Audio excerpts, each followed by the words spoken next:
주님, 세상은 우리를 가난하고 연약하다 말하지만 주 안에서 우리는 가장 부요한 자들입니다.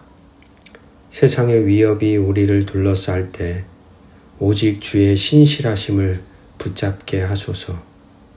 죽음마저도 빼앗을 수 없는 영원한 생명의 면류관을 바라보며 오늘도 십자가를 기쁨으로 각자의 삶의 자리에서 지도록 우리를 붙들어 주옵소서.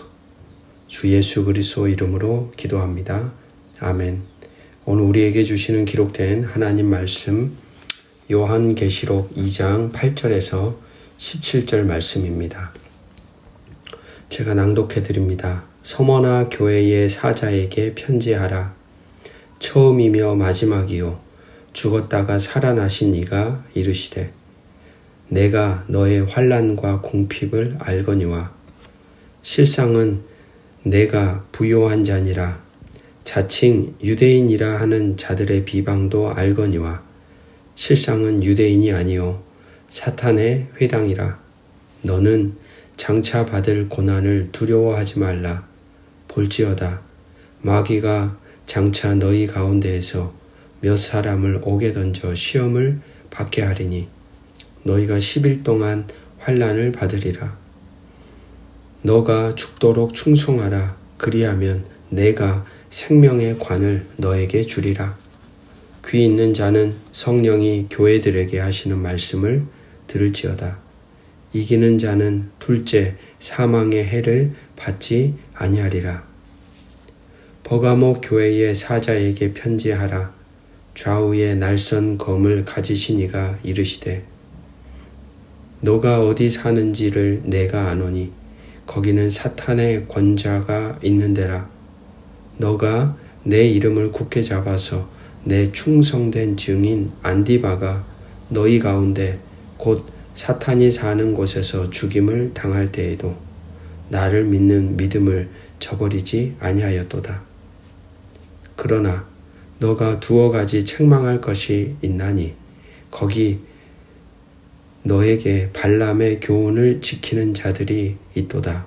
발람이 발락을 가르쳐 이스라엘 자손 앞에 걸림돌을 놓아 우상의 제물을 먹게 하였고 또 행음하게 하였느니라. 이와 같이 너에게도 니골라당의 교훈을 지키는 자들이 있도다. 그러므로 회개하라. 그리하지 아니하면 내가 너에게 속히 가서 내 입의 검으로 그들과 싸우리라. 귀 있는 자는 성령이 교회들에게 하시는 말씀을 들을지어다. 이기는 그에게는 내가 감추었던 만나를 주고 또 흰 돌을 줄 터인데 그 돌 위에 새 이름을 기록한 것이 있나니 받는 자 밖에는 그 이름을 알 사람이 없느니라. 아멘. 함께 말씀을 나누는 성도 여러분, 어제 우리는 진리를 가졌으나 처음 사랑을 잃어버린 에베소 교회를 향한 주의 안타까운 음성을 들었습니다. 오늘 우리는 연이어 두 교회, 극심한 환난 속에서도 영적으로 부요했던 서머나 교회, 순교자를 배출했지만 치명적인 타협에 빠졌던 버가모 교회를 만나게 됩니다.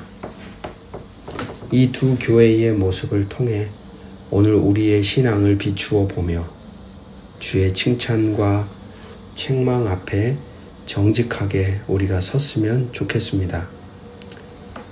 8절부터 11절은 서머나 교회, 고난 속에서 부요했던 교회입니다. 주님께서는 서머나 교회를 향해 단 한마디의 책망도 하지 않습니다. 오히려 그들의 아픔을 깊이 아신다고 말씀합니다. 서머나 교회는 극심한 환난과 궁핍 가운데 있었습니다. 또한 스스로 유대인이라 하지만 실상은 사탄의 회당인 자들로부터 혹독한 비방을 받았죠. 당시 유대인들은 로마 제국으로부터 황제 숭배를 면제받는 특권을 누렸습니다. 바로 그들이 그리스도인들을 자신들과 다른 집단이라고 로마 당국에 고발하면 그리스도인들은 극심한 박해에 직면하게 되었습니다. 세상의 눈으로 볼 때 서머나 교회는 가난하고 힘이 없고 실패한 공동체였습니다. 그러나 오늘 주님은 그 공동체를 향해 이렇게 선포하십니다. 실상은 내가 부요한 자니라.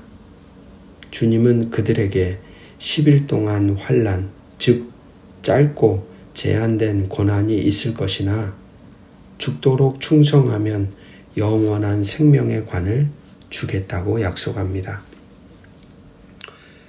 오늘 이 말씀은 우리에게 진정한 부요함이 무엇일까 가르쳐 줍니다. 여러분, 우리는 언제 스스로를 부요하다고 느끼신가요? 통장 잔고가 넉넉할 때입니까? 자녀들이 좋은 학교나 직장에 들어갈 때입니까? 모든 사람들이 부러워하는 어떤 성공의 대로를 걸어갈 때입니까?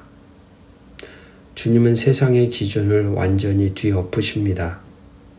주님이 인정하시는 부요함은 환경, 그것의 풍족함, 소유의 넉넉함이 아닙니다.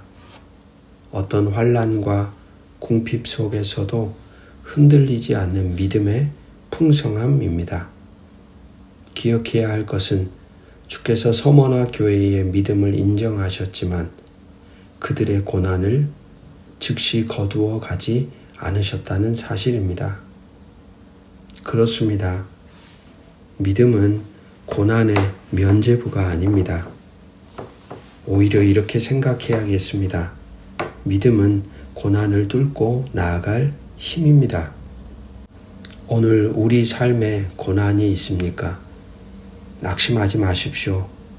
주님은 바로 그 고난 속에서 믿음을 지키는 당신을 향해 실상은 너가 가장 부요한 자라고 말씀하십니다. 12절부터 17절은 버가모 교회입니다. 타협 속에서 가난해진 교회이지요. 소아시아의 행정 수도이자 황제 숭배의 중심지가 버가모입니다. 주께서는 그곳을 사탄의 권자가 있는 곳이라고 부르십니다. 놀랍게도 버가모 교회는 끔찍한 환경 속에서 믿음을 지켰고 심지어 안디바라는 충성된 순교자를 배출했습니다. 참으로 위대한 칭찬입니다. 그러나 주님은 그들에게 치명적인 문제가 있다고 지적합니다. 바로 발람의 교훈과 니골라 당의 교훈을 따르는 자들을 용납했다는 겁니다. 발람의 교훈은 우상의 재물을 먹고 영적인 음행을 하도록 부추기는 가르침, 즉 세상의 이익을 위해 신결한 신앙의 순결을 버리고 우상 숭배와 타협하는 것을 의미합니다. 어떻게 순교자를 배출한 교회가 이런 거짓 가르침을 용납했을까요? 그것은 아마도 사랑의 잘못된 적용 때문이 아니었을까 생각해 봅니다. 그들은 아마도 사랑과 포용이라는 이름 아래 진리를 흐리는 타협적인 가르침을 용납했습니다. 그러나 진정한 사랑은 불의를 기뻐하지 아니하며 진리와 함께 기뻐합니다. 주님은 단호하게 회개를 촉구하시며 그렇지 않으면 내 입의 검, 즉 심판의 말씀으로 싸우시겠다고 경고합니다. 그러나 회개하고 이기는 자에게는 감추었던 만나, 죄 없음을 선언하는 흰 돌을 주시겠다고 약속하십니다. 오늘 이 말씀은 교회를 향한 날카로운 경고이지요.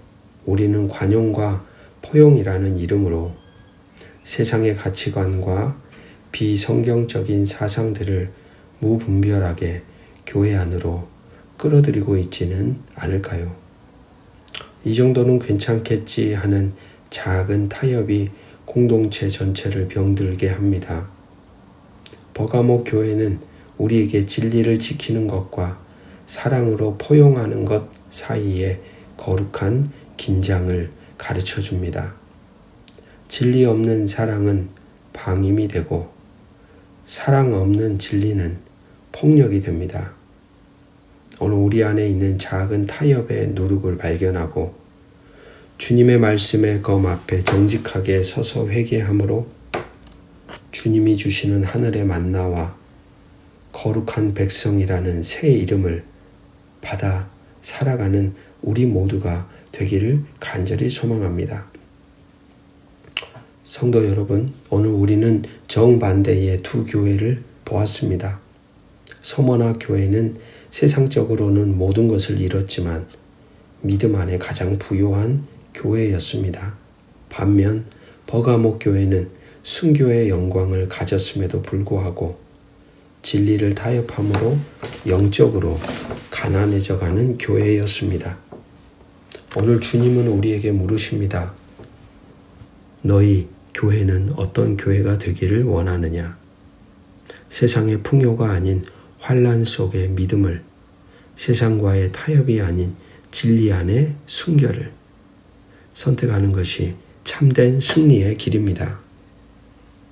기도하겠습니다. 만왕의 왕이신 주님, 세상의 부요함이 아닌 주님 한 분만으로 만족하는 서머나 교회와 같은 믿음을 우리에게 허락하여 주옵소서. 사랑이라는 이름으로 진리를 타협했던 버가목 교회의 어리석음을 반복하지 않게 하시고 언제나 말씀의 검 앞에 우리 자신을 비추게 하소서.